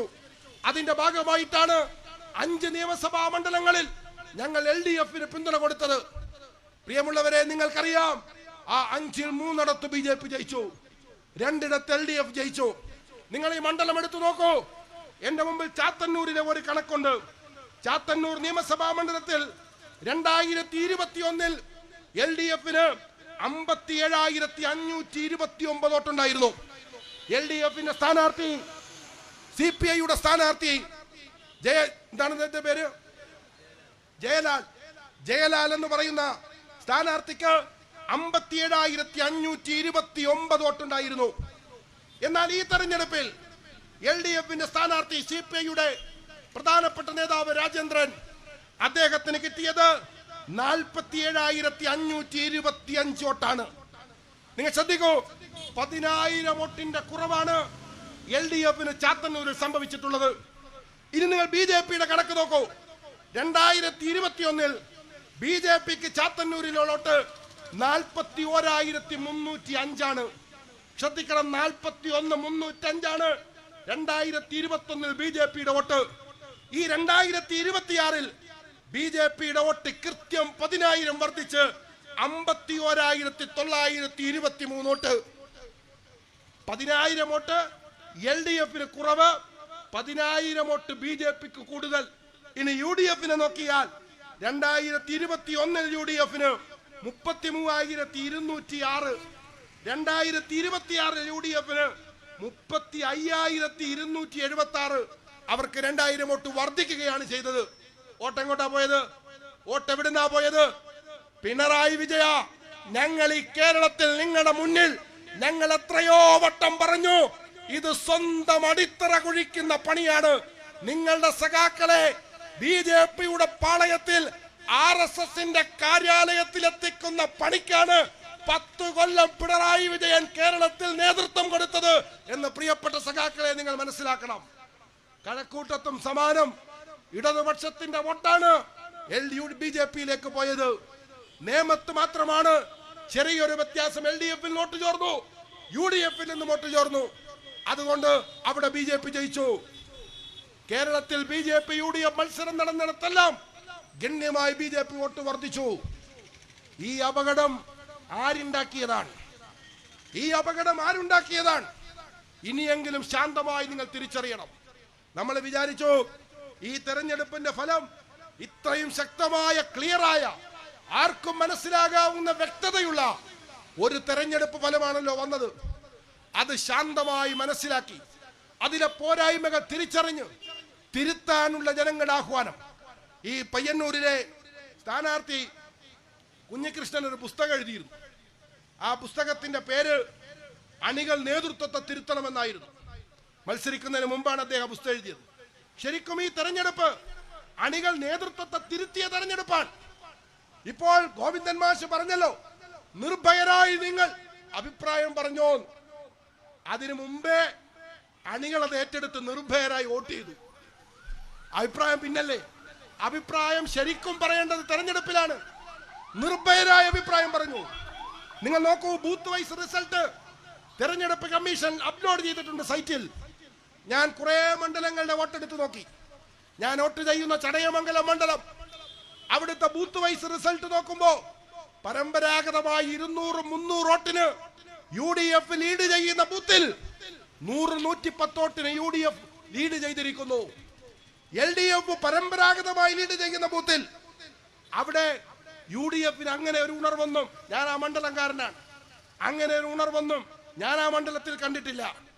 പക്ഷേ LDF-ന്റെ വോട്ട് ബാങ്കിൽ നിന്ന് UDF വോട്ട് ചെയ്തു. അണികൾ നേതൃത്വത്തെ തിരുത്തി. ഇത് മനസ്സിലാക്കണ്ടേ? ഇത് തിരിച്ചറിയണ്ടേ? ഞങ്ങൾ തിരുത്താൻ തയ്യാറാണെന്ന് പറയണ്ടേ? പത്രസമ്മേളനത്തിലെ ശൈലി മാറ്റും എന്ന് ഗോവിന്ദൻ മാഷ് പറഞ്ഞത് കൊണ്ട് മാത്രം കാര്യമില്ലല്ലോ. തിരുത്തണ്ടേ? പക്ഷേ തിരുത്താൻ തയ്യാറല്ല. കണ്ണൂരിലെ ജില്ലാ സെക്രട്ടറി ഒരു 2 ആഴ്ചയിൽ ശ്വാസം പിടിച്ചിരുന്നു. എന്നിട്ട് വീണ്ടും അദ്ദേഹം കണ്ടുപിടിച്ചിരിക്കുന്നു. തെരഞ്ഞെടുപ്പ് പരാജയത്തിന്റെ കാരണം ന്യൂനപക്ഷ വർഗീയത പത്തി വിടർത്തിയാടിയത് കൊണ്ടാണ്. ജമാഅത്തെ ഇസ്ലാമിക്കാർ വീട് വീടാന്തരം കയറിയിറങ്ങി UDF-ന് വോട്ട് ചെയ്യാവൂ എന്ന് പറഞ്ഞത് വോട്ടർമാർ മുഖവിലക്കെടുത്തു. ഈ പാവങ്ങൾ എന്തായി പറയുന്നത്? 10-60 കൊല്ലം കാലം പാർട്ടി ക്ലാസ് കൊടുത്ത് മാർക്സിസം ലെനിനിസം പഠിപ്പിച്ച് വൈരുദ്ധ്യാത്മിക ഭൗതികവാദത്തെക്കുറിച്ച് ക്ലാസ് കൊടുത്ത് അതേപോലെ രാഷ്ട്രീയ മീമാംസയിൽ ഇടതുപക്ഷ രാഷ്ട്രീയ മീമാംസയിൽ വളർത്തിയെടുത്ത ഈ സഖാക്കൾ ഏതോ ഒരു ജമാഅത്തെ ഇസ്ലാമിക്കാരൻ ചെന്നിട്ട് എടാ സഖാവേ UDF-ന് വോട്ട് ചെയ്യുമെന്ന് പറഞ്ഞപ്പോ അതിൽ ആകൃഷ്ടനായി അവർ പോയി വോട്ട് ചെയ്തിട്ടുണ്ടായ പരാജയമാണ്. അങ്ങനെയാണെങ്കിൽ എനിക്ക് CPM-നോട് പറയാനുള്ളത്, ഇനി നിങ്ങളുടെ മടങ്ങി വരവിനെ കുറിച്ചുള്ള സാധ്യത തന്നെ വളരെ കുറവായിരിക്കും എന്ന് നിങ്ങൾ ആലോചിക്കണം. ഇത്ര സാധുക്കളാണ് നിങ്ങളുടെ സഖാക്കളെങ്കിൽ ഇങ്ങനെ ആരോ ഒരു സംഘടനക്കാർ പോയി വിളിച്ചു പറഞ്ഞാൽ വോട്ട് മാറി ചെയ്യുന്നവരാണെങ്കിൽ ഇനി നിങ്ങൾ എന്തിനാണ് ഈ പാർട്ടിയും കൊണ്ട് നടക്കുന്നത്? പക്ഷേ എനിക്കവരോട് പറയാനുള്ളത്, നിങ്ങൾ പിരിഞ്ഞു പോകണമെന്നല്ല. CPM പിരിഞ്ഞു പോകണമെന്നോ CPM പിരിച്ചുവിടണമെന്നോ കേരളത്തിലെ ഇടതുപക്ഷം അതിന്റെ രാഷ്ട്രീയ പ്രവർത്തനം അവസാനിപ്പിക്കണമെന്നോ കുറയ്ക്കണമെന്നോ അല്ല ഞാൻ പറയുന്നത്. നിങ്ങൾ തിരിച്ചു വരണം.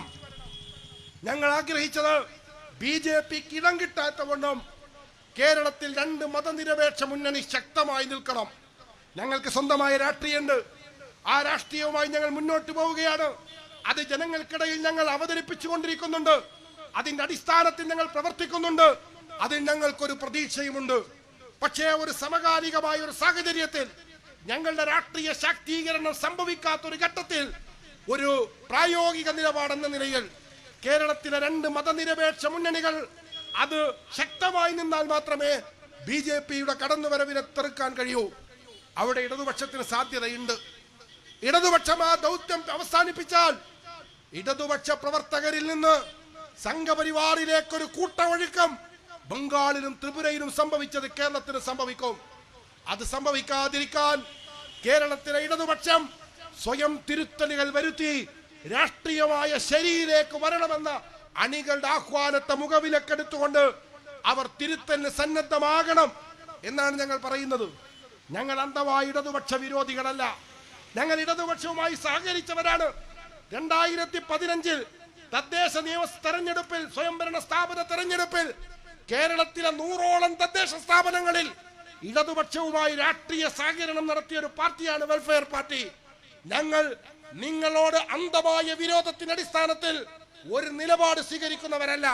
ഞങ്ങൾ ഏതെങ്കിലും ഒരു മുന്നണിയുടെ ഭാഗമല്ല. ഞങ്ങൾ UDF-ന് വോട്ട് ചെയ്യൂ എന്നല്ല ഈ തെരഞ്ഞെടുപ്പിൽ ജനങ്ങളോട് പറഞ്ഞത്. മറിച്ച് രാഷ്ട്രീയമായ ഒരു തെറ്റ് തിരുത്താനുള്ള വോട്ട് ചെയ്യൂ എന്നാണ്. സംഘപരിവാറും LDF-ഉം തമ്മിലുള്ള ഡീല് പരാജയപ്പെടുത്താൻ വോട്ട് ചെയ്യൂ എന്നാണ് ഞങ്ങൾ പറഞ്ഞത്. ഞങ്ങൾക്ക് രാഷ്ട്രീയമായ കൃത്യതയുണ്ട്. സൂക്ഷ്മ വിശകലനത്തോടു കൂടിയാണ് ഞങ്ങൾ ഞങ്ങളുടെ പൊളിറ്റിക്കൽ സ്റ്റാൻഡ് സ്വീകരിക്കുന്നത്. അതുകൊണ്ടാണ് ഞങ്ങൾ ഇടതുപക്ഷത്തോട് പറയുന്നത്, നിങ്ങൾ തെറ്റ് തിരുത്തണം. നിങ്ങൾക്ക് അണികൾ നൽകിയ ഈ താക്കീത് അത് മനസ്സിലാക്കണം നിങ്ങൾ. എന്നിട്ട് നിങ്ങൾ തെറ്റ് തിരുത്തി രാഷ്ട്രീയമായ ശരിയിലേക്ക് നിങ്ങൾക്ക് സഞ്ചരിക്കാൻ കഴിയണം. അങ്ങനെ നമുക്ക് കേരളത്തിൽ BJP ഇപ്പോൾ തുറന്ന അക്കൗണ്ട് ഉണ്ടല്ലോ, അത് നമ്മൾ ഒരുമിച്ച് ശ്രമിച്ചാൽ പൂട്ടാൻ സാധിക്കും. പണ്ട് നേമത്ത് തുറന്നത് ഒരുമിച്ച് ശ്രമിച്ചപ്പോൾ അത് പൂട്ടിയതാണ്. അത് ചാത്തന്നൂരിലും നേമത്തും കഴക്കൂട്ടത്തും വീണ്ടും തുറന്നിട്ടുണ്ടെങ്കിൽ അതും നമുക്ക് പൂട്ടാൻ കഴിയും എന്ന് നമ്മൾ മനസ്സിലാക്കണം. അങ്ങനെ ഒരു മതനിരപേക്ഷ കേരളം, ഒരു നവോത്ഥാന കേരളം, ഗുരു പറഞ്ഞതുപോലെ അപരപ്രിയത്തിന്റെ ഒരു നാട്, മറ്റുള്ളവനോടുള്ള പ്രിയം എന്റേതും അവന്റേതും എന്ന വ്യത്യാസമില്ലാതെ പ്രിയം എല്ലാവരുടേതുമായി മാറുന്ന ഒരു മഹോന്നതമായ സാംസ്കാരിക ഔന്നത്യത്തിന്റെ കേരളം, ആ കേരളം നമുക്ക് കെട്ടിപ്പടുക്കാൻ കഴിയും. അതിനു വേണ്ടിയിട്ടുള്ള താക്കീതാണ് ഈ തെരഞ്ഞെടുപ്പ് നൽകിയിട്ടുള്ളത്. അധികാരത്തിൽ കയറിയവരോടും ഈ ജനവിധി ചില കാര്യങ്ങൾ പറയുന്നുണ്ട്. എന്താണ് ആ പറയുന്നത്? ഭരണകൂടം ആരുടേതായാലും ഭരണകൂടത്തിന്റെ മര്യാദ ജനാധിപത്യപരമായിരിക്കണം. ഭരണാധികാരികൾ കയറുമ്പോഴുള്ള വിനയം പിന്നീട് നിലനിർത്തിക്കൊള്ളണമെന്നില്ല. അധികാരത്തിന്റെ സുഖത്തിൽ, അധികാരത്തിന്റെ ആസക്തിയിൽ, അധികാരം നൽകുന്ന അമിത സുരക്ഷിതത്വത്തിൽ ചിലപ്പോൾ ജനങ്ങളെ മറന്നുപോകും. മറക്കാൻ പാടില്ല. അങ്ങനെ മറന്നുപോയ ഒരാളെയാണ് 10 കൊല്ലത്തിന് ശേഷം ജനങ്ങൾ വീട്ടിലിരുത്തിയിരിക്കുന്നത്. ആ തിരിച്ചറിവുണ്ടാകണം. ജനാധിപത്യപരമായിരിക്കണം ജനങ്ങളോടുള്ള സമീപനം. വികസനമാകാം, നാടിന്റെ പുരോഗതിക്ക് പദ്ധതികളാകാം, വേഗതയുള്ള വഴികളും വേഗതയുള്ള സംവിധാനങ്ങളുമാകാം. പക്ഷേ ജനങ്ങളെ മുഖവിലക്കെടുത്തേക്കാവൂ. ജനങ്ങളെ അടിച്ചിറക്കി അവരുടെ നെറുകൻ തലയിൽ പോലീസിനെ കൊണ്ട് തല്ലിച്ച് അവരെ വീട്ടിൽ നിന്ന് പുറത്താക്കിയല്ല ഒരു വികസന പദ്ധതി നടപ്പാക്കേണ്ടത്. ജനങ്ങളെ മുഖവിലക്കെടുത്ത് അവരുടെ ഡിമാൻഡുകൾ അംഗീകരിച്ച് അവരുടെ പുനരധിവാസം ഉറപ്പുവരുത്തി അവരുടെ അവകാശങ്ങൾ ഒന്നൊന്നായി കൃത്യപ്പെടുത്തി അങ്ങനെ വേണം വികസന പദ്ധതികൾ കൊണ്ടുവരാൻ. മറന്നു പോകരുത്, നമ്മുടെ ഭരണകൂടത്തിൽ നുഴഞ്ഞു കയറുന്ന സംഘപരിവാർ ശക്തികളുണ്ട്. അവർ പോലീസിൽ കയറും, അവർ ഭരണകൂടത്തിന്റെ പല തട്ടുകളിലും അടരുകളിലും കയറും. എന്നിട്ട് അവിടെ ഇരുന്ന് ഭരണചക്രം അവർക്ക് ഇഷ്ടമുള്ളതുപോലെ തിരിക്കും. അതാണ് 10 കൊല്ലം നമ്മൾ കണ്ടത്. UDF-നോട് കേരളത്തിലെ ജനങ്ങൾ നൽകിയ ഈ താക്കീത്, ഈ വോട്ടെടുപ്പിന്റെ സന്ദേശം കേരള ഭരണകൂടത്തിന്റെ 7 അയലത്ത് പോലും ഒരു സംഘപരിവാറുകാരന് വന്നു നിൽക്കാനുള്ള സാഹചര്യം ഉണ്ടാകരുത് എന്ന സന്ദേശമാണ് ഈ തെരഞ്ഞെടുപ്പ് നൽകുന്നത്. ആ ജാഗ്രത കേരളത്തിലെ പുതിയ ഭരണത്തിനുണ്ടാകണം. ജാഗ്രത കുറഞ്ഞാൽ കേന്ദ്ര ഭരണകൂടത്തെ ഉപയോഗിച്ച് ഇവിടെ ദേശീയ ഗീതം എന്ന നിലക്ക് നമ്മുടെ ഭരണഘടനാ സംവിധാനങ്ങൾ അംഗീകരിച്ചിട്ടുള്ള വന്ദേ മാതരത്തിലെ 4 വരികളുണ്ട്. അത് മാത്രമല്ല സത്യപ്രതിജ്ഞാ ചടങ്ങിൽ ചൊല്ലിയത് കേരളത്തിലെ ഗവർണർ RSS-കാരനാണെന്ന് നമുക്കറിയാം. ലോകഭവൻ എന്ന് പറയുന്ന പഴയ രാജ്ഭവൻ, അതിന്റെ ഉടമസ്ഥരായി നിൽക്കുന്ന ഗവർണർ കേന്ദ്ര ഭരണകൂടത്തിന്റെ പിൻബലത്തോടെ സംസ്ഥാന ഭരണത്തിന്റെ മേൽ അമിത പ്രയോഗം നടത്തുന്നത് കഴിഞ്ഞ കുറെ നാളുകളായി നമുക്ക് കാണാം. യൂണിവേഴ്സിറ്റി സിൻഡിക്കേറ്റുകളിൽ, യൂണിവേഴ്സിറ്റി സെനറ്റുകളിൽ, യൂണിവേഴ്സിറ്റിയുടെ ദൈനംദിന ഭരണങ്ങളിൽ ഗവർണർ കൈവക്കുന്നത് നമ്മൾ കാണുന്നുണ്ട്. അതിനെ വഴങ്ങിക്കൊടുക്കുകയോ അതിനനുവദിക്കുകയോ ചെയ്യാൻ പാടില്ല. ജാഗ്രത കുറവ്. ദേശീയ ഗീതം സമ്പൂർണ്ണമായി ആലപിച്ചുകൊണ്ട് ഒരു RSS ആശയം ഞങ്ങൾ കേരളത്തിൽ നടപ്പിലാക്കിയിരിക്കുന്നു എന്ന് BJP ഹാൻഡിലുകൾക്ക് ആഘോഷിക്കാനുള്ള അവസരം ഉണ്ടാകാൻ പാടില്ലായിരുന്നു.